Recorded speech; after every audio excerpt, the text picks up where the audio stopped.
Bismillahirrahmanirrahim. Assalamualaikum warahmatullahi wabarakatuh. Kali ini kita akan membahas tentang kondisi keterjagaan dan tidur, atau kalau bahasa Inggrisnya wakefulness and sleep. Nah, kenapa ada keterjagaan dan tidur? Ya, ada ritme terjaga dan tidur. Karena ya memang manusia itu ada regulasinya, ada pengaturannya. Nah, di pengaturan kondisi terjaga dan tidur, wakefulness and sleep ini ada yang disebut dengan ritme circadian endogenous yang mengontrol kondisi ini. Nah, menurut Richer, otak manusia itu menghasilkan suatu ritme sendiri, ya, namanya ritme circadian endogenous atau juga biasa disebut dengan jam biologis. Ini yang mengontrolnya, bagian otak yang mengontrolnya itu namanya suprachiasmatic nucleus, adanya di hipotalamus. Nah, bagaimana biokimia dari ritme sirkadian? Jadi, suprachiasmatic nucleus atau disingkat SCN itu meregulasi keterjagaan dan keadaan tidur dan mengontrol area tertentu di area yang ada di otak. Nah, area ini nanti akan melibatkan kelenjar pineal yang ada di bagian posterior talamus, bagian belakang dari talamus. Nah, kelenjar pineal ini akan menghasilkan hormon yang namanya melatonin. Hormon melatonin inilah yang menyebabkan kita merasa ngantuk. Dan melatonin ini secara fisiologis dia akan banyak dihasilkan pada malam hari. Pengaturan jam biologis ini juga biasanya bisa terganggu juga oleh biasanya kebiasaan-kebiasaan atau pekerjaan. Misalnya jet lag ya, adanya perbedaan waktu. Misalnya kita pergi ke suatu negara yang waktunya itu berbedanya signifikan. Atau shift pekerjaan. Jadi orang-orang tertentu dengan pekerjaannya itu memiliki jam biologis yang berbeda. Kan biasanya kalau kita itu siang itu terjaga ya, kemudian malam itu tidur. Nah, tapi itu bisa terbalik untuk misalnya profesi satpam, dokter, perawat, dan lain sebagainya. Nah, kita akan membahas tentang aktivitas listrik di otak. Jadi, bagaimana sih kelistrikan di otak ketika terjadi keterjagaan dan kondisi tidur tadi ya. Jadi sel-sel saraf atau neuron yang ada di otak itu merupakan jaringan yang berfungsi secara teratur mengirimkan gelombang elektronik berupa impuls saraf. Impuls saraf ini nanti dia sebenarnya yang dibawa adalah sinyal atau pesan-pesan. Itu ya. Aktivitas listrik itu akan terjadi berulang-ulang atau kontinu pada sel untuk mengubah perkembangan fungsi dari. Jadi sebenarnya sederhananya seperti ini. Jadi neuron-neuron yang ada di dalam otak, yang ada di sistem saraf kita itu mengirimkan impuls saraf. Impuls saraf. Maka gimana cara biar kita tahu dia bekerja atau enggak? Ya kalau gitu kita bisa ukur listriknya, gelombang impuls sarafnya. Impuls saraf itu kan listrik. Nah, impuls saraf, gelombang impuls itu, impuls saraf tadi atau gelombang listrik itu inilah disebut dengan brainwave. Brainwave atau gelombang otak. Nanti gelombang otak ini akan mempunyai rentang yang berbeda-beda. Nah, inilah yang dikelompokkan menjadi 4 gelombang otak. Secara umum ada 4 gelombang otak yaitu beta, alfa, theta, dan delta. Nanti jenis gelombang otak yang paling dominan akan menandakan aktivitas otak itu seperti apa. Alat yang digunakan untuk mengetahui gelombang otak tadi namanya EEG atau singkatan dari elektroencephalogram. EEG ini udah lama sebenarnya ditemukan oleh psikiater dari Jerman namanya Hans Berger. Nah, walaupun sebenarnya udah ada alat-alat yang canggih ya seperti PET atau CT scan atau fMRI, tapi EEG ini masih digunakan. Kenapa? Karena EEG yang dilihat, EEG adalah kelistrikannya. Kalau alat-alat yang disebutkan tadi, itu bukan kelistrikannya yang dilihat, tetapi biasanya misalnya banyaknya darah yang aktif di situ. Nah, EEG ini khusus untuk melihat bagaimana elektrisitas dari neuron-neuron yang ada di otak kita. Jadi dianggap mengetahui bagaimana aktivitas pikiran seseorang jika kita tahu tentang EEG ini. Nah, EEG ini nanti memeriksa getaran, frekuensi, sinyal atau gelombang otak yang kemudian dikelompokkan dalam tadi itu ya beberapa kondisi tadi. Masih ingat tadi? Ada beta, ada alfa. Nah, ini adalah gambar dari EEG. Nah, ini tapi EEG-nya udah jadul kayaknya ya, udah lama. Mungkin EEG yang sekarang mungkin akan lebih simple lagi. Nah, itu jadi di sini terlihat ada orang yang ditempeli elektrode-elektrode dari EEG. Oke, frekuensi otak. Frekuensi otak itu adalah getaran atau frekuensi frekuensi, masih ingat kan ya? Apa definisi frekuensi ya? Jumlah impuls per detik dengan satuan Hertz. Nah, kalau frekuensi otak, kalau gitu jumlah impuls per detik dalam satuan Hertz yang mengukur impuls otak. Itu. Impuls otak lagi. Impuls saraf yang ada di otak. Nah, berdasarkan riset, frekuensi otak manusia itu berbeda-beda untuk setiap fase sadar, fase rileks, tidur ringan, tidur nyenyak, ketika panik, dan sebagainya. Frekuensinya berbeda-beda. Nah, makanya ada penggolongan dari gelombang otak. Nah, gelombang otak sendiri menandakan aktivitas pikiran seseorang. Gitu ya. Nah, ini dia pembagian gelombang otaknya. Kita mulai dari bawah dulu ya, beta. Beta itu 14 Hz. Lebih dari 14 Hz juga bisa. Itu kondisi ketika terjaga dan kita excited. Kitanya sedang dalam kondisi terjaganya penuh. Kemudian ada gelombang alfa. Gelombang alfa itu gelombangnya, rentangnya, frekuensinya itu 8 sampai dengan 13 Hz. Kondisinya ketika kita sadar dan kondisinya rileks. Kemudian ada gelombang theta 4 sampai dengan frekuensinya 4 sampai dengan 7 Hz, yaitu ketika pada seseorang itu tidurnya tidur ringan. Dan ada gelombang delta 0,5 atau setengah Hz frekuensinya sampai dengan 3 Hz. Ini terjadi pada kondisi tidur yang dalam. 0,5. Kenapa enggak 0 aja ya? Kenapa nggak 0? Kalau 0 artinya nggak ada impuls sarafnya. Kalau gitu otaknya mati, orangnya mati gitu ya. Jadi makanya mulainya dari 0,5. Ini contoh dari gambar layar EEG. Tentu ini layarnya hitam putih nih, masih monokrom. Jadi masih yang jadul ya. Nah, kita ulang lagi nih ya. Ini frekuensi beta ya, gelombang beta dominan pada saat kita dalam kondisi terjaga, menjalani aktivitas sehari-hari yang menuntut logika, analisa tinggi. Gelombang beta memungkinkan seorang memikirkan sampai 9 objek secara bersama, ya beta. Jadi beta ini kondisi kita terjaga full. Ini kemungkinan ketika ujian juga harusnya beta yang bekerja ya. Kalau alfa, alfa dominan pada saat tubuh dan pikiran rileks dan tetap waspada. Misalnya ketika sedang membaca, menulis, berdoa, nah itu alfa. Alfa.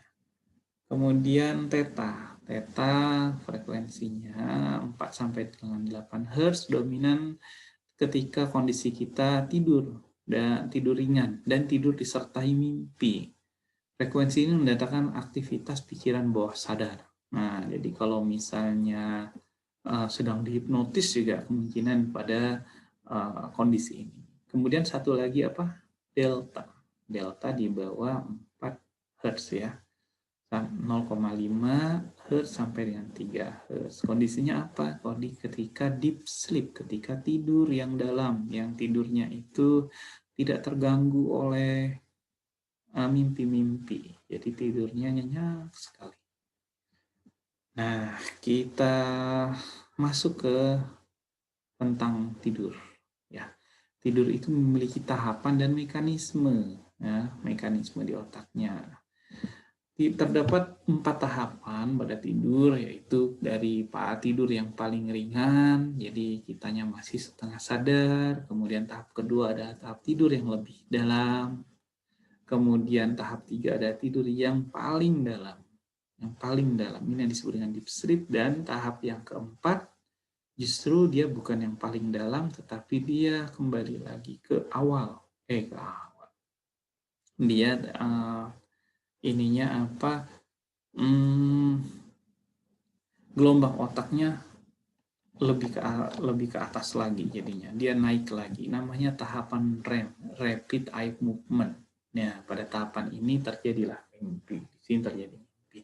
Kenapa disebut rapid eye movement? Karena pada tahap ini terjadi gerakan mata yang cepat. Nah, ini adalah contoh dari pola tidur, ya, pola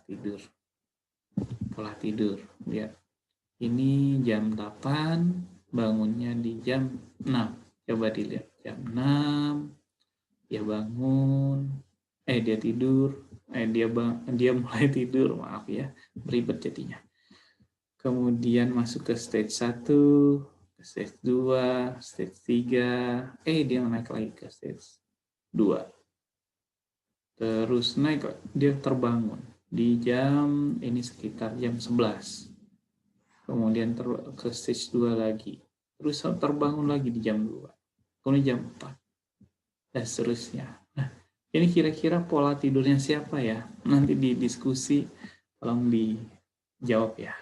Ini pola tidurnya siapa? Pola tidur itu tadi tabruk. Kalau berdasarkan tahapan-tahapannya tadi masih ingat ada 4 tahapan ya. Tahap 1 tidur ringan, tahap 2 tidur yang agak dalam, tahap 3 tidur yang dalam sekali, dan kemudian ada tidur REM, rapid eye movement. Maka dari sini, dari pola tidur ini, maka kita bisa bagi menjadi 2, yaitu pola tidur biasa atau non-REM dan pola tidur REM, rapid eye movement. Pola tidur non-REM, nah ini disebut dengan pola tidur yang tenang, ya, pola tidur yang tenang. Nah, nama lainnya adalah slow wave sleep. Slow wave sleep. Jadi tidurnya itu gelombang otaknya slow, gitu ya, slow. Itu tidur non-REM. Ciri-cirinya ialah denyut jantung, tekanan darah, pernapasan teratur, otot-otot rileks, otot-otot wajah, muka itu rileks semuanya. Slow wave sleep ini biasanya terjadi kurang lebih 1 jam lamanya. Nah, inilah tidur yang katanya tidur berkualitas itu. Beda dengan REM. Ya, REM, rapid eye movement. Di tidur ini, tidur ini disebut juga dengan istilah paradoksal. Paradok. Tidur itu kan semestinya harusnya gelombang otaknya itu dia slow, santai, ya. Tapi di REM justru terjadi rapid eye movement, justru terjadi banyak gerakan-gerakan. Sehingga aktivitas otaknya ketika dilakukan pengukuran dengan EEG, maka jadi mirip keadaan sadar, aktif. Jadi ada ciri-cirinya tuh ada gerakan-gerakan mata yang cepat, makanya rapid eye movement tadi namanya. Kemudian jantung, tekanan darah, pernapasan turun naik, aliran darah ke otak itu bertambah, dan otot-otot itu kadang menegak. Makanya bahkan sampai kadang ada yang ketika tidur itu menendang dia, atau guling-guling yang bergerak otot. faktornya. Ini artinya tidurnya tidur REM. Selama tidur REM berlangsung 15-20 menit terjadi banyak mimpi. Makanya tidur REM ini, rapid eye movement, atau disebut juga dengan apa tadi, paradoxal sleep. Ini juga disebut juga dengan tidur mimpi, karena banyak mimpi terjadi di sini. Nah, tidur REM ini, kekurangan tidur REM ini menyebabkan gangguan pada saat kita terjaga, terutama kesulitan dalam konsentrasi. Ya, Anda bisa ini ya, coba diingat-ingat ketika Anda tidurnya banyak mimpi, dan tidurnya itu Anda nggak ada mimpi. Mana yang lebih enak ketika bangun, gitu ya. Para ilmuwan belum mengetahui apa tepatnya fungsi yang disediakan oleh tidur REM ini. Namun tidur REM ini tidak signifikan dalam menjaga fungsi fisik tubuh. Kenapa nggak signifikan? Ya tadi, karena fungsi tubuh sebenarnya adalah perbaikan kondisi tubuh untuk istirahat. Dan juga mengkonservasi energi, menghemat energi selama waktu yang relatif tidak efisien. Itu ya, jadi ya, intinya ngecas nih, kalau kayak HP itu ngecas ya, tidur itu.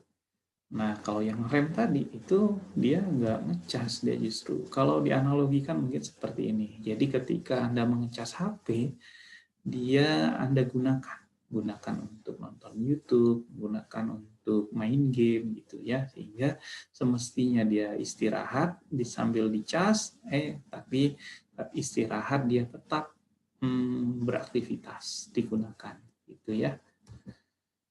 Kemudian kita lanjut ke abnormalitas tidur, ya, gangguan-gangguan tidur. Ada insomnia, kemudian ada sleep apnea, ada narkolepsi, REM behavior disorder, dan yang terakhir ada neck terror, sleep talking, dan sleepwalking. Kita ke insomnia dulu. Insomnia ini sudah tahu ya pasti ya. Insomnia itu adalah sulit tidur. Terbagi menjadi dua, primer dan kronik ya.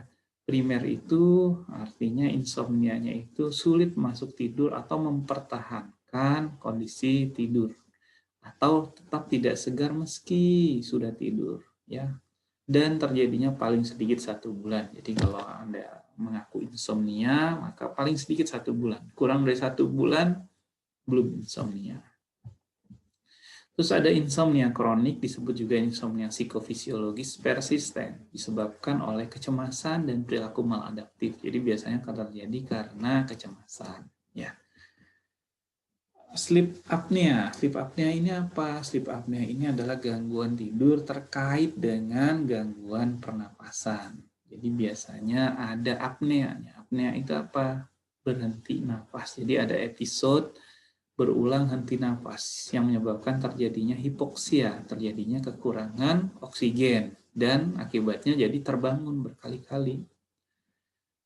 Biasanya terjadi akibat gangguan ventilasi pernafasan ketika tidur. Ya, pasien sering mengeluh, orang yang mengalami sleep apnea ini sering mengeluh adanya rasa tidak enak di dada pada malam hari, kadang merasa tercekik, dan sering juga menjadi cemas untuk tidur. Ya. Kemudian ada narkolepsi. Narkolepsi kebalikan dari insomnia. Kalau insomnia itu susah tidur, narkolepsi justru pengen tidur terus. Namanya hipersomnia. Orang yang mengalami narkolepsi ini, narkolepsi ini juga biasa juga disebut dengan apa? Sindroma putri tidur gitu ya. Orang-orang yang mengalami narkolepsi ini mengalami rasa kantuk yang parah di siang hari dan berulang secara singkat. Jadi cuma sebentar, 10-15 menit. Jadi dia ngantuknya nggak bisa ditahan. Bahkan ketika saat berbicara, saat ngobrol, saat makan, bahkan saat nyetir, ini yang bahayanya. Jadi dia bisa ngantuk sekali terus dia tidur. Terus nggak berapa lama dia bangun. Nah, gitu ya. Kalau ketika bangun ya tentu kalau misalnya dia sedang menyetir bisa terjadi kecelakaan, gitu ya.